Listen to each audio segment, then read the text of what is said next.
Hello, welcome to this week's edition of the Hogs Happy Hour here on 4 Star Sports Media. As always, you're on Facebook, share, like. If you're on YouTube, subscribe to 4 Star Sports Media. Also, like and share on there as well. If you're on X, you can look at it on there as well. You can like and share, retweet, whatever they want to call it now. So, glad that everyone's here. I know the whole state of Arkansas has kind of been under a sheet of ice. I know here in the armpit down in southeast Arkansas, we are still in icy conditions. I know in central and northwest is probably the same. So, fellas, well, how's it going? Going good. Going good, man. Been out of school all week. Don't know what to do with myself. Yep.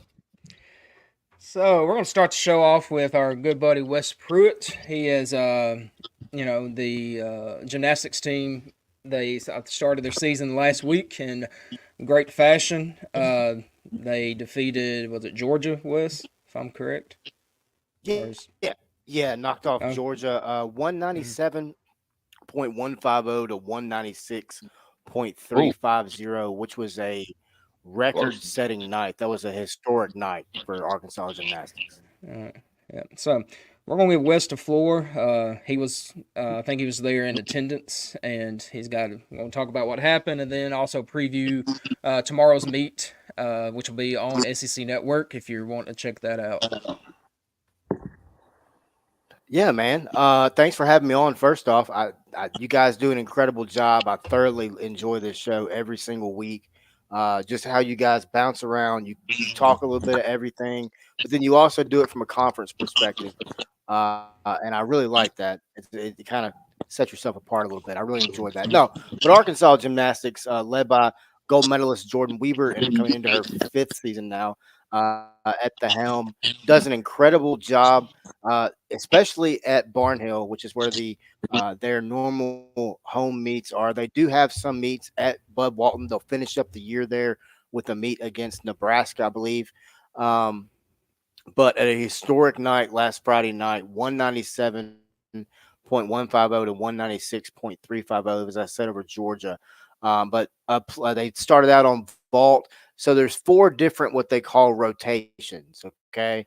So for those of you that don't follow gymnastics or don't really understand how it works, there's a lot going on, right? So the home team will go vault, bars, beam, and then floor.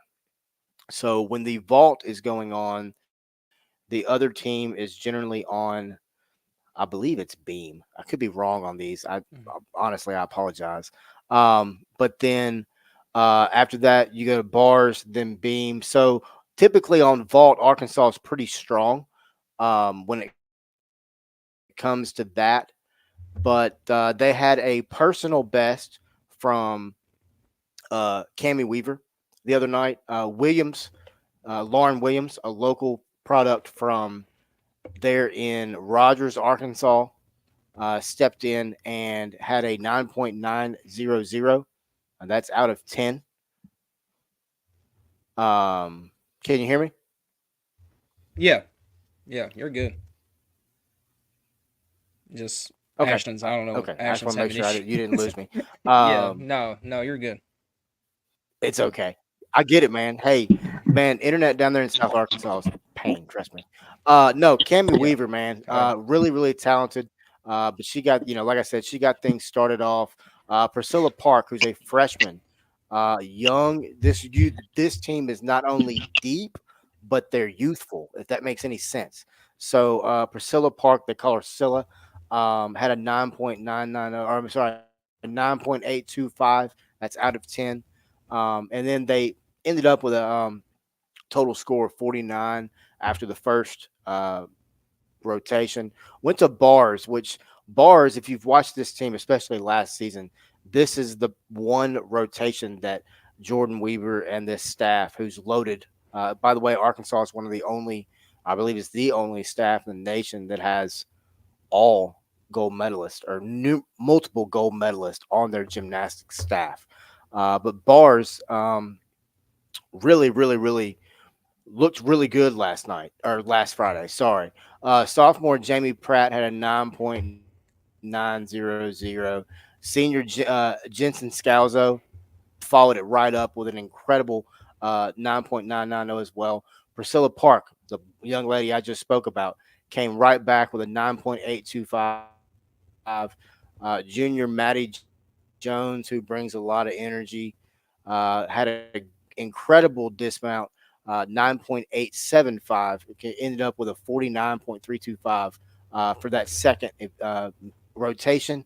Beam, Arkansas did incredible as well, had a 49.025 score.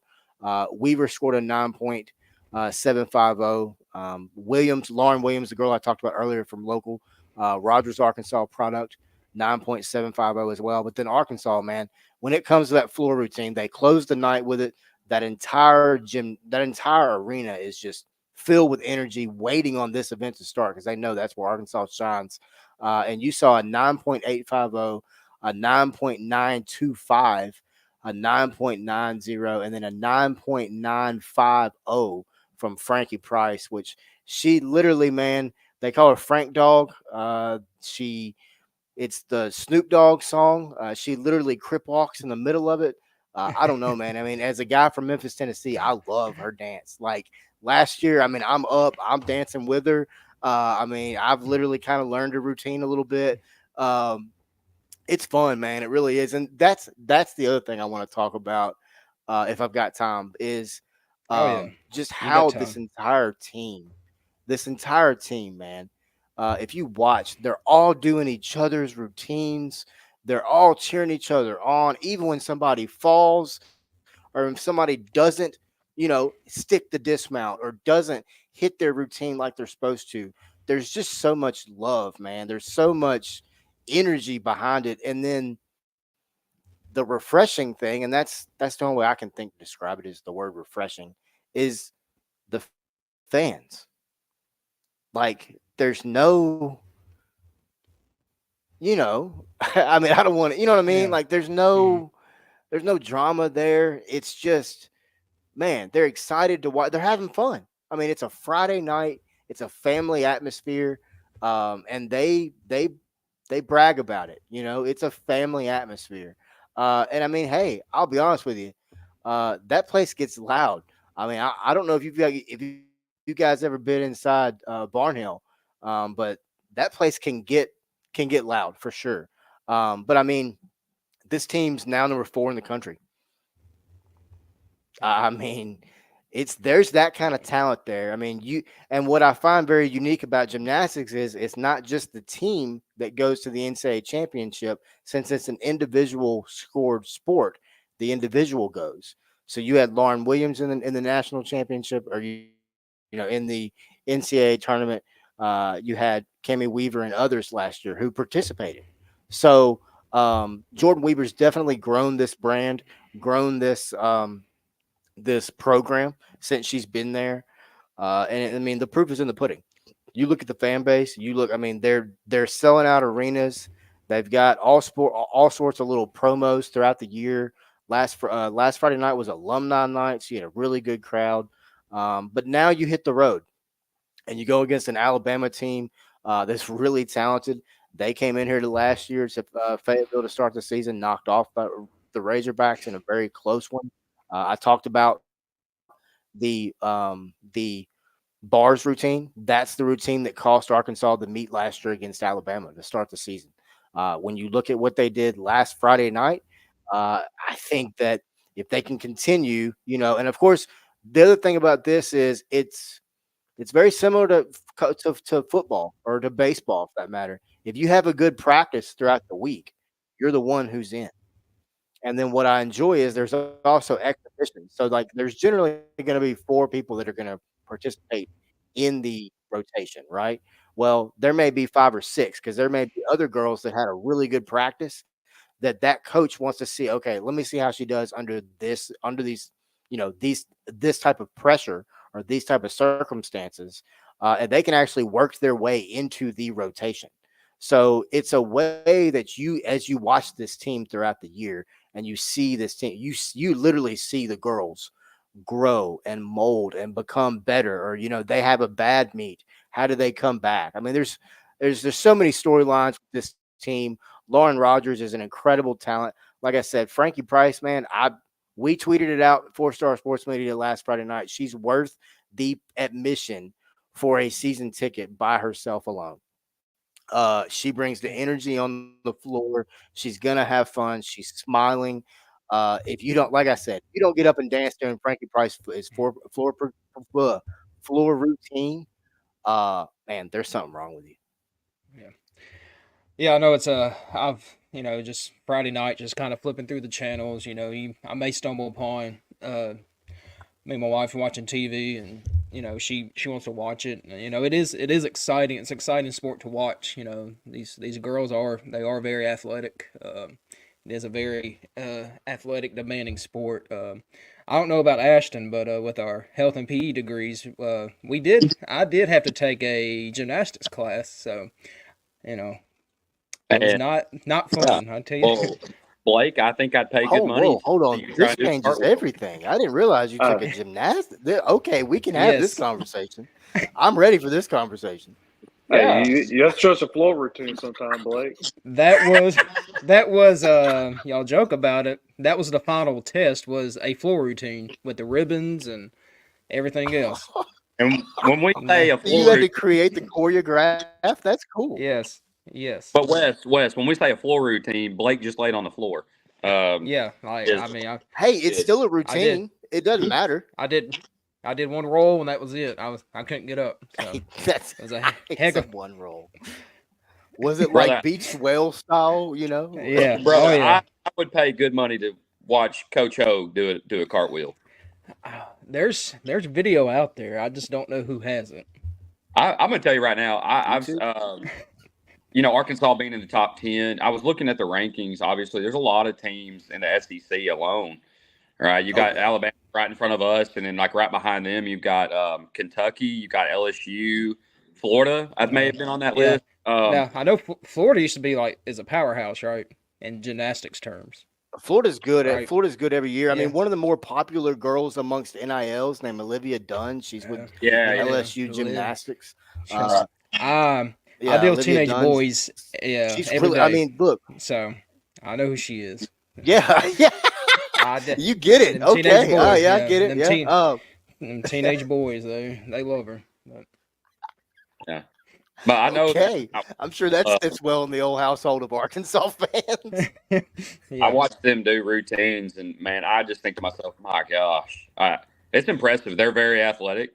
The things that I couldn't do a quarter, I couldn't do a tenth of what they do.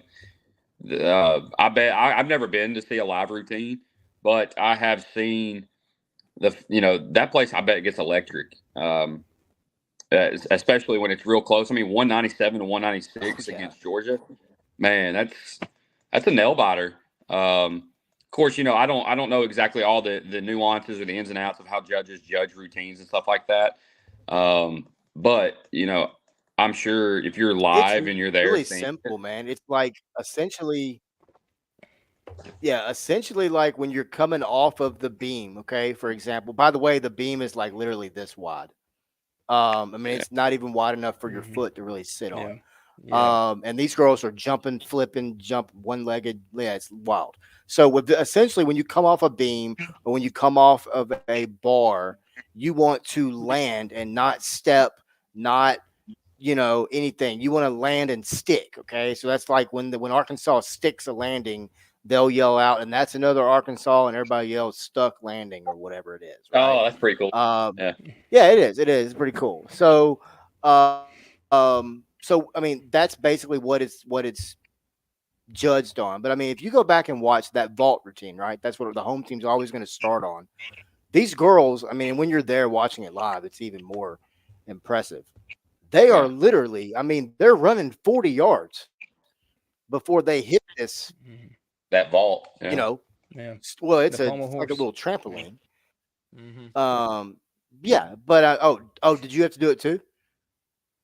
Yeah. You had to do that? Yes. Like Man, I we went through gotta get a video of that. everything everything that they do, we had to do in that class. And, yeah. Man, Yeah, can they you replaced And the ball. research and dig that up? the I'll people that buy took it, this class bro. were football players and people who was in the coaching, trying to get their degree to coach. And Yeah. yeah, and the teacher was very strict about it. It wasn't a play class. It was like, some Oh people yeah. may C's and D's. Yeah, like she was very strict about it. I mean, But I've it was I've fun been though. on press calls with Coach Weaver, and it's she's she's serious about it, man. But I mean, at the same time, that's what she's done. I mean, she was at UCLA. I mean, she's an Olympic gold medalist for that matter. Hmm. And I mean, watching live, she's just standing there, arms down, arms folded. After the thing, then she, goes and talks to him, cheers for him. But no, Friday night, tomorrow night, Alabama. It's a big time SEC matchup. They don't have many. Their schedule is kind of short, so Hmm. you got to kind of hit on it. I mean, no pun intended, but you got to hit. You got to stick everything. And I think this Gymbacks is what they're known as. But I think this Gymbacks program is one to keep an eye on. It's one that people have been watching in the past. We're now in our second year of consistent coverage of them, and it's going to continue. I mean, this team's fun to watch. The parents are fun. You tag the girls online; they're reacting to stuff online. They enjoy the support, and I mean, on Friday night at Yeah. 7 o'clock, you wore out from the work week. Yeah. You want to kick your feet up, Yeah. watch Yeah. some girl yell out Frank Dog on the floor and then start crip walking in the middle of her gym Yeah. on her floor routine and have fun and laugh at it, man. I mean, it's Yeah. I thoroughly enjoy them, and it's a sport that I'll be brutally honest with you, I never thought I would enjoy. Yeah, and it's also, as Razorback fans, they are a top 5 ranked team, so go out there, support them. I know Razorback sports so far has not been great this year and the end of last year, so go out and support those girls. Watch them tomorrow night on SEC Network. What Check out time? 4-star. Is it 8, 7? 8 o'clock, 7 or 8 o'clock. I saw it earlier. Yeah, I believe it's depending 7. on what time zone you're in. Yeah, okay. So 7 o'clock tomorrow night, SEC Network. Check them out. Also check out 4star.live for Wes's write-up on them. So anything else, Wes, you want to talk about the Gymbacks? No, man, not that I can think of. I mean, I'm excited to click off here and pull up the old YouTube and watch you guys show Mhm. on the big screen so I can Yep. zoom in and just Uh-huh. see y'all's lovely faces that are made for radio. Yeah, be sure and zoom in closely on mine. Okay. Let me in real quick. All right, thanks, Wes. But no, man, Really you guys appreciate keep on doing what you're doing. You guys do a great job. Mhm. Yeah. Appreciate you, I know you Wes. got Yeah. Jason in the wings there, Jason. I appreciate you Yeah. helping these guys out. And I know crazy No old problem. Josh Cook's out there somewhere floating in the comment section. Yeah. I'm sure trying to say I Yeah. can't get in. Yeah. So I don't know, but y'all be good, man. I appreciate you guys, and even though I have a 901 flag behind me, go Hogs. Yeah. Go Hogs. Ooh, all right, go Hogs. All right. Let's see. Appreciate Wes coming on there, man. Yes, He does a good job. He does a good Yeah. job. Yeah, those girls do work really hard at their sport. It is fun to go watch. It's a family event. So, all right, so we're gonna pivot to basketball, and we got our first conference win of the season on Tuesday night about 10:30 because Doug Shows does not know how to not blow a whistle. Woo! Okay, all right, Well, we had and 73 free throws, man. yes, he and was it 9? Ended up being 9 reviews at the table, which the spotlight's going to be on him, so he enjoys that a lot. Man. So, Man, him and Terry Oglesby about wear me out officiating games. I don't know if you know this, but I was talking with my dad last night, and we had Doug Shows, but it looks like Joe refereeing our game. But then I believe he was at the Kentucky Mississippi State game last night. And my dad sends me a text message and says, "Well, Doug still knows how to use that whistle." Yeah. So I mean, ultimately, about the game. Enough about the referees, but about the game. Um, I noticed right off the bat during the game that we started out the game very aggressive, moving the basketball a lot more, not so much pass and stand still, but we were driving the lane, kicking, and then when someone would drive the lane, there would be another cutter off the backside of off that drive. So that we looked like a confident team. We did not look like the team that had been beaten by double digits the last couple of games out. Yeah. So It was the It was a complete 180. it was a 180. Yeah, It was that start lineup was the one that played against Purdue, I think. So maybe that's the lineup going forward. I don't know. I'm kind of happy to see L. Ellis. I don't know. I don't know what it is about this team. Maybe with the rotation, but for some unknown reason, guys disappear on the bench for like a game or two. Yeah. You don't hear about them, don't see them, and then all of a sudden they play, and then they're so like I haven't seen Caliph Battle in Oh yeah. I don't know, But he was up and down cheering on the bench. He's not like he's upset. I mean, I'm sure he's upset, but he's not showing it. Well, I mean, Which brings. did you see Muss talking about where he wants to narrow down the players that are playing? Yeah, at this point in the season, he wants his rotation. So I'm going to show a clip from his press conference, which kind of goes into what y'all were talking about L. Ellis showing up. Starting lineup tonight. Well, whenever we practiced the other day, to be honest with you, he jumped out there with the first unit. I was putting in a play, didn't call out 5 guys, and he jumped out there. I was already going to start him, but then when he did that, it kind of showed the whole staff, like, he wanted to be in that first group. I didn't call out a first 5 on purpose.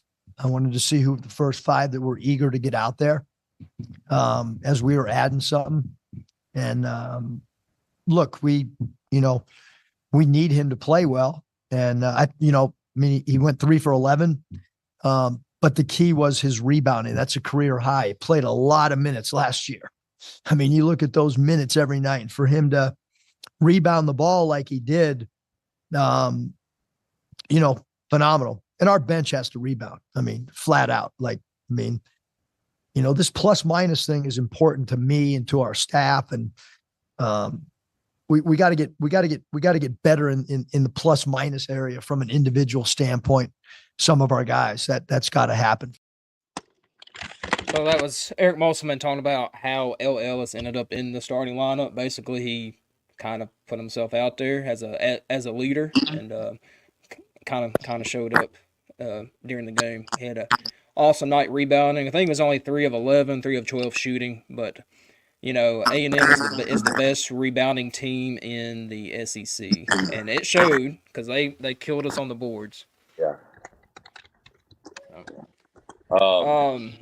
Imagine if Coleman would have been playing for A&M. I'm not saying that we would have lost, but Coleman probably would have made a major difference on the boards for A&M.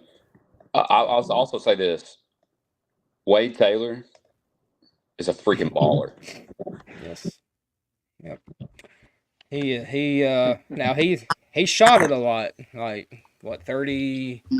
Let's see. I got the stats here. He shot the ball 32 times, 13 of 32, and scored 41 points. I mean, he was making Steph Curry like shots, just randomly throwing up a 3 and it'd go in that second half. I mean, we defended him the best we could. I mean, there's nothing you can really do about that. Yeah. In our group chat when we were shooting those free throws, I said he's going to go down and make a miracle 3. Yeah. And he did, and luckily Mark had one more play in him to help out. So 78-77 is about what 2.5 hour game. I would say like 45 minutes. It felt like. Yeah, it was a long game. Of course, a lot of whistles, a lot of reviews tie into that.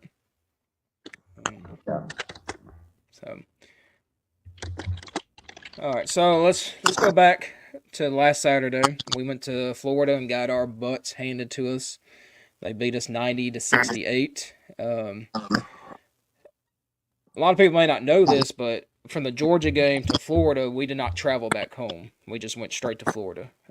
And you saw during the game, Musselman put in a new zone defense, which if you know Muss, he doesn't like to do zone defense, but it's kind of a, I don't know, last-ditch effort. I mean, it worked for a little bit, not for much, not for long. Yeah, I mean, I don't know what it was. I guess the reality is that we just, I mean, as Musselman said after the game, we couldn't defend anybody to save our lives. And he was desperate, and for a little bit it worked. But ultimately, it don't matter, honestly, Blake, it doesn't really matter what type of defense you play. If you can't rebound in a zone or man-to-man, you're going to struggle. And then if you can't consistently go down and have positive offensive possessions, defense doesn't really. I mean, let me make an example of that. Okay, here's an example. Okay, here's a spectacular defense in Iowa during college football that just couldn't put the ball in the I say put the ball in the basket, put the ball in the end zone. Arkansas against Florida, it wouldn't have mattered if we'd have played spectacular defense. Our offense just wasn't very good either.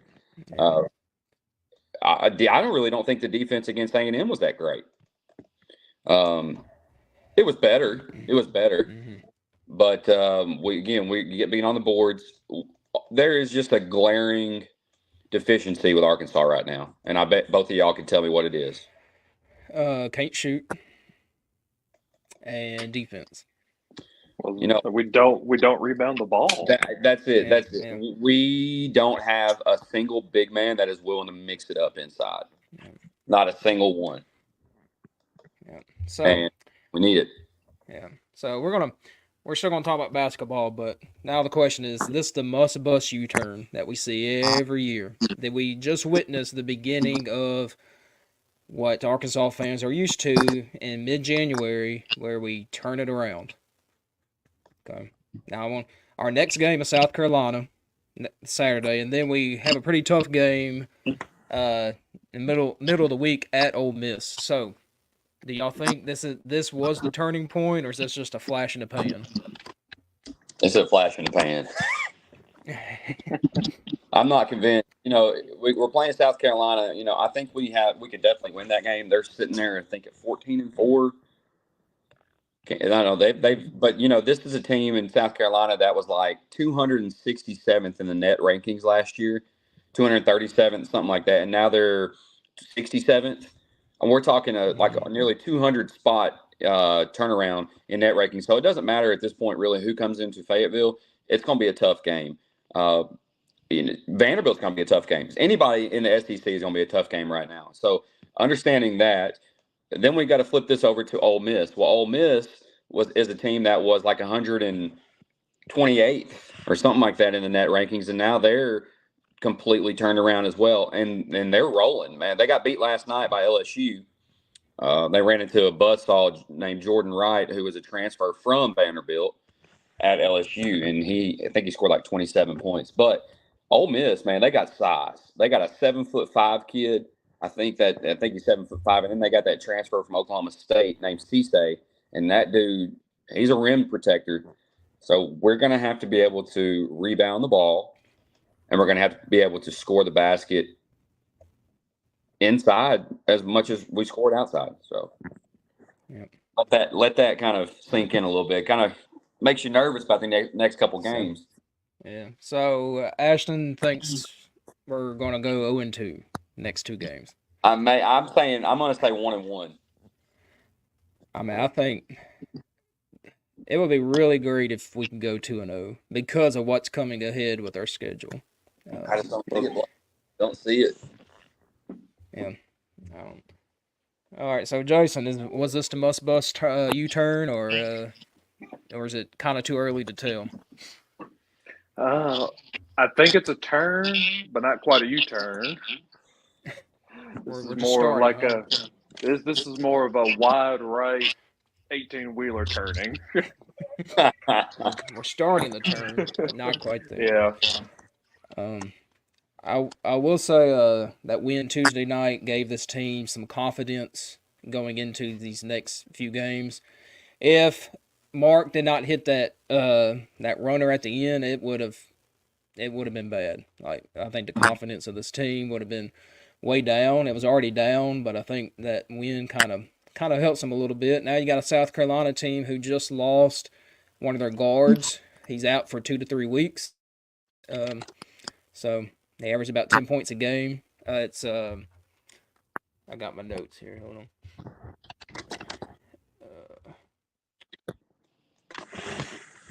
Well, I don't have it in my notes, but they lost. Arkansas lost the player. Anyway, no, South Carolina. Oh, South Carolina. I got you. Yeah. They lost one of their I was about to say leading scorers. Okay. No, so far, so far we're kind of healthy, but we're still not. We're okay. We're at 10 wins. I've always said the magic number is 20. I know some people said 18 to 21. 18 to 21 wins might get you in a tournament. I still think we need to make a run and also go into the SEC tournament. Like, we got to make the semis and the SEC tournament to even have a chance. Yeah, I think have a chance. I think we're going to have to win 8 games in the SEC at least. Yeah. I mean, it is a tough schedule. All right, so Wilson has said possibly 0-2. Possibly 0-2, but I think 1-1. Yeah, I think 1-1. You have to go 1-1. You can't lose Saturday. You can't. No. Because Ole Miss is a talented basketball team. So. Well, I'm gonna say 2-0. 2-0. 2-0. 2-0. All Yep. right. Okay. What a homer. No. I know. What an Arkansas fan. Positivity for 2024. Remember. Well, after that first week, it was going downhill. Okay. So. Yeah. So I mean, being a big Razorback fan, right? I hate to say things like 0-2 or 1-1. As much as I love the Razorbacks, I try to keep it real, right? I try to not be too optimistic. I try to be realistic with things. And although I do think we beat South Carolina, I'm not saying it's impossible, right, that we go down and beat Ole Miss, but the numbers just haven't consistently been there. I mean, think about it. We just had to beat A&M at home on a last-second shot without one of their best players in the game. So, yeah, you can understand my skepticism. Can we go to Ole Miss and beat Ole Miss, who's sitting there at 15-2, and we've battled to be 10-7? So, yeah. Now the 2 games after this, that's why it's important. Is we play Kentucky, and then we play Missouri. So. These 2 games are very important. All right.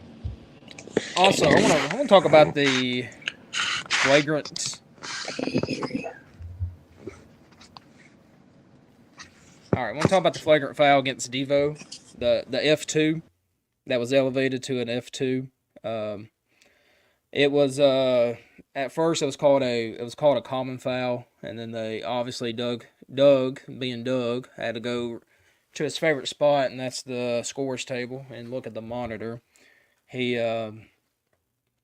upgraded it from a common foul to a F2, which is a flagrant 2, and they decided to eject Devo from the game. So I didn't see any harm. I mean, if you're going to elevate it, put it at a flagrant 1, but not a flagrant 2. I did not see any intent. Devo was looking at the rim. He did not know where his legs were going, but, in the eyes of Doug, it was a flagrant 2. Yeah, you go back and watch that play. Look where Devo's eyes are. Devo's eyes are looking straight up at the rim and where the ball is. Hey, I mean, did he kick his legs out? Sure, he did. But that's a typical layup from Devo, by the way. And yeah, I guess you could call it. You could have called it a flagrant one, whatever. I didn't disagree. I wouldn't have disagreed if you called it a flagrant one. But like, how do you eject a kid on that? Yeah, there was no intent. There was no intent. Now, here's what blows my mind, Blake. This is how inconsistent it is. They called that an F2, but the play where Devo a few weeks ago literally goes out of his way to shove the guy to the ground, that's an F1. That makes no sense. Yeah. SEC officials. Yeah, it is. Just doesn't make any sense to me. I mean, he doesn't have ninja-like skills. Yeah. I mean, well, he might. Yeah. Well, I don't think he has the precision to jump up, eyes on the rim, kick somebody in that area perfectly at the exact right time. Yeah. Yeah. I agree. I thought it was kind of ridiculous. And we're lucky that it didn't hurt us in the end, not having him. I'm not saying he was playing like great, but I feel like that's a guy that you needed to have on the floor at that time. He hadn't played really good the last few weeks. Yeah. But, I felt like we've talked about, when the teams press us, Devo kind of helps with that, and so at the end, I mean, we had blocker out there, but I mean it all worked out at the end. Even my wife said, well, Devo got kicked out, we won, so what does that mean? I was like, Yeah. Yeah. I tell you, I was happy to see Mark really stepped up. Mark really stepped up. It was clear he was the alpha dog in that game. He wanted the ball, and boy, there was no stopping him on the way. He got that ball and just went straight to the rim. Yeah. That's our offense right now. Give Mark the ball and get the hell out the way. I mean, that's what it is. I don't care. If you score, you score. Well, man, he's the only one that's really going up to attack the rim at times. Yeah, Brazil's gonna hang out at the 3-point line. But on the other side, Mark does make some bad shot attempts. Bad shot selections. Yeah.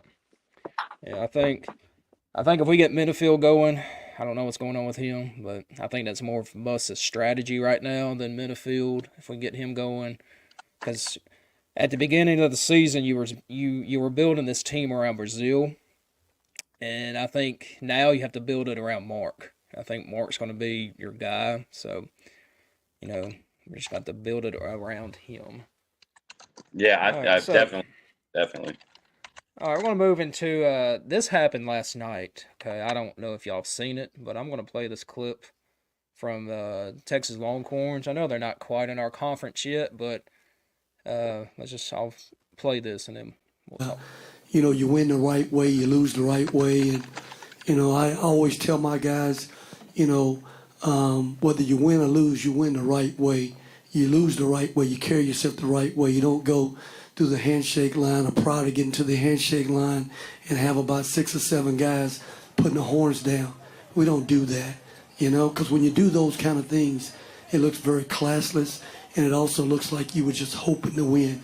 We never go into games trying to hope to win. We go into games expecting to win. So we don't act like that. We expect to win. We don't jump up and down like we won a national championship.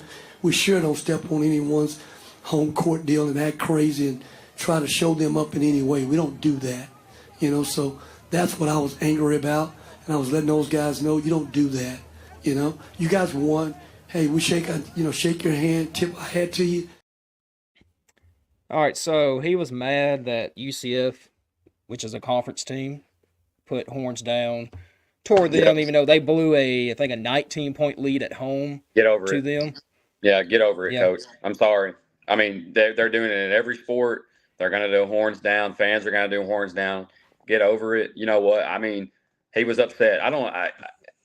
Do you win the right way, lose the right way? Sure. Did they get up in someone's face? No. I mean, it's going to happen in every sport. Anytime Texas is involved. And you know what? There's going to be other schools that are, that you can do. There are things like that. The Gator chomp, right? If you lose, or the Gators lose, they'll make fun of them doing the Gator chop, right? Or the Florida State thing, right? Get over it. Get over it. Don't be soft. I think Yeah, that's soft. I mean, just wait till they get to the SEC and they go to Tennessee and there's Oh, bro. 110,000 people doing this. I'm going to tell you right now. Let that coach try to get onto Nate Oates' players at Alabama for doing horns. No, Nate Oates will get up in his face. I know it. I mean, I don't like Nate Oates, but Nate Oates will get up in his face. Yeah. Bruce Speaking Pearl? of Nate Oates. Oh, yeah. Speaking of Nate. He now I mean he did put his hands on another team's players, okay? I think some people are making it a bigger thing than what it needs to be. Now I do think he should have got a technical or something. Like something should have happened, but it was just a slight push. He was trying to de-escalate the situation.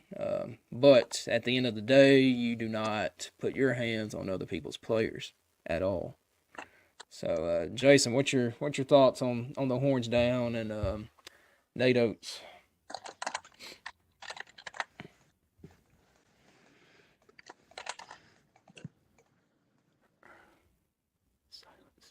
All right. Thanks, Jason. Back to you over at Weather. No. Is Jason on? No, he's here.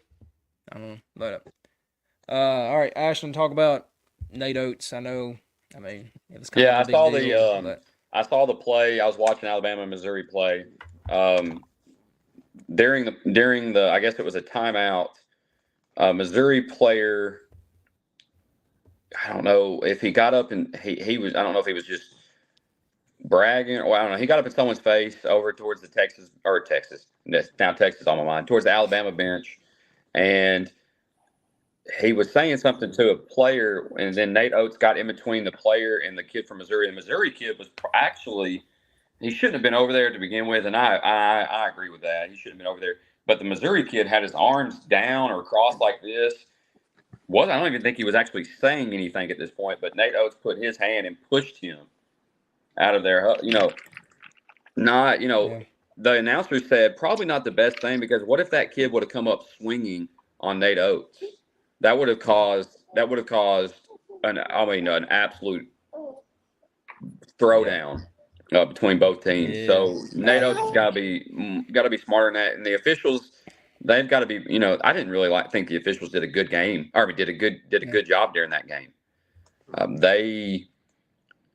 know. They just let those guys run their mouths and weren't very consistent with stopping it. Yeah, it was. All right, so we've watched going on 2 weeks of SEC basketball now. Who's your top team that you've seen so far? Auburn. Yeah, I was gonna say Auburn looks very very difficult to beat. I got Auburn, Kentucky, and Tennessee.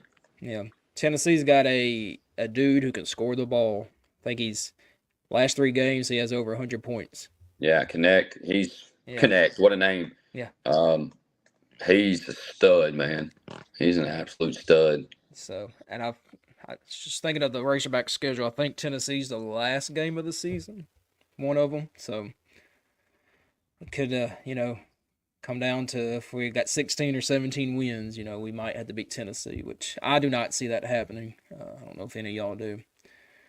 All right, we have Jason back on now. Let's see if there he is. Can you hear me now? Yes, we can hear you. All right, so talk about the horns down fiasco that he's upset about, and then kind of talk about Nate Oates' little push.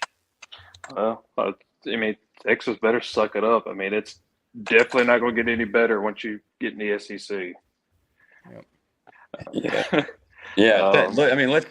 What about this, Jason? How many times during a football game do you see the camera go to a player from the opposing team who's doing this? You know what I mean? All the time. It's normal. Yeah. It's normal. Should have won. If you would have won, you wouldn't have that problem. Yeah. Shouldn't have lost a 19-point lead. As far as the Nate Oates situation, you saw the headlines where he says Nate Oates shoves a player. No, he kind of pushed a player back. Yeah. It wasn't a shove. Yeah, he pushed him away. He didn't shove him. I think, 2 hands, fully extent. But no, it was a push. Now, I do agree that maybe he should have, technical called on him or something. But what about the player that entered the huddle? I think something should happen to him too. Yeah. You know, I mean, Yeah. I mean, he's knowingly entering, another player's huddle. So yeah, it's at the end of the day, probably should have gave double technicals and move on from it. Now the SEC did reprimand him by just writing a paragraph about him today, or it might have been yesterday. But these days are running together because I'm stuck at home. So, but they did. They had a public reprimand just saying he shouldn't have done it, but it's all good now. Talk about Coach DeBoer going to Alabama because we haven't talked about that on this show. I think it's going to be a failure. It's going to be a failure because if he wins 10 games, Bama's not going to be happy. Yeah. You know. This fan base has got spoiled last 15 years or so, 20 years. They're going to expect, no matter who the head coach is, they're going to expect to be a national championship contending team. Mm-hmm. The issue with that, there's a lot of issues with that. Number one issue is that this staff came in and out the door went a lot of big time players. Yep. The second thing is that you've got a different style of coaching. They're not the same person. There's only ever going to be one Nick Saban, just like there's only ever going to be one Bear Bryant, who was former Alabama coach, but there's only going to be one Nick Saban. Mm-hmm. And 10 games is successful, but it's not successful in the eyes of Bama fans. Yeah, that's what I say. It's going to be a failure in the eyes of Bama. In the eyes of Arkansas fans, it's not a failure, but because they're used to 10, 11, 12-win seasons. Now our good friend Dave Shoemate, he said the problem with Bama right now is the NIL collective because they didn't have to have. I mean, they have one, but now they have to have one. You can't just say, "Hey, I'm Nick Saban. Come play football for Alabama." You can't say that no more. You have to. Go ahead. Well, I said, let's be honest. They've probably been buying players for years and years and years. I mean, it's nothing new. Yeah, it's nothing. It's nothing new to Bama. Now the problem is with him, he's not used to recruiting in the South. He's also he's kind of job hops a little bit. So I mean, I'm hoping the best for Bama. I think the more Bama wins, the more it helps out the SEC. It's just kind of the way it is. But I think Bama's first conference game will be against Georgia. So he will get a great welcoming to the SEC. Coach DeBoer will. Absolutely. But he's building one heck of a staff, though. I will say he's getting these group of 5 coaches, head coaches, and putting them at coordinator positions. So, yeah. I think he's going to end up building a pretty good little staff. But let's think about this. As great as Nick Saban was, you look at every great coach, right? Every great coach, their success is dictated by who the support staff is around them. You don't just have a great coach and then have a terrible coaching staff surrounding you. So Nick Saban, over the years, I mean, think about all the guys who've come off the Nick Saban tree that are now head coaches or coordinators other places. Lane Kiffin, right? Kiffin. So who's to say that DeBoer doesn't get these great coaches in there and collectively they build a powerhouse program again? But that remains to be seen. Yeah. All right, this will be the last thing we talk about, and it involves Colorado. They had their first meeting of the year, and you know who was absent from the meeting? Dion. No, his boys. Oh, the Sanders boys. Do you know where they were at? Filming a commercial. They were in Paris, France at the Louis Vuitton fashion show. Dion excused them just his boys, to go to this fashion show instead of being at a quote unquote was a mandatory meeting, like the first meeting of the year. You know what, Blake? I'm starting to think more and more that Arkansas dodged a bullet by not hiring him. Yeah. So. Or not even considering hiring him. Yeah. Man, I just don't. I don't like. I just don't like the way he goes about conducting business. I mean, of course, he doesn't care what people think, Yeah. but you're not sending a good message to your program by saying, okay, your sons can go be excused from things, but like you can kick a guy off the team because he's not as good as you want him to be. So therefore you take his scholarship. He's there working hard every day, but he's not good enough. Yeah. So sorry, you're cut. Yeah. It's just how I feel about that. All right. Jason, any closing thoughts before we wrap up the show? Well, not really. No. I'm optimistic going 2-0 in basketball the next 2 games. Yeah. Someone me needs too. to be. Also, this will make Ashton really happy. I think baseball is 29 days away. So Yeah. But then again, I was we'll- really excited when basketball was 29 days away yeah. too. So let's let's pump the brakes there for just a minute as far as how I feel about baseball. I think we got a talented crew, so we'll see. Well, I will say baseball has been more consistently good than basketball. Yeah.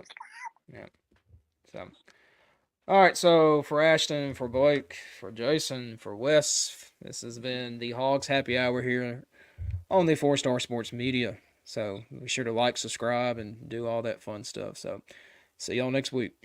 See you guys.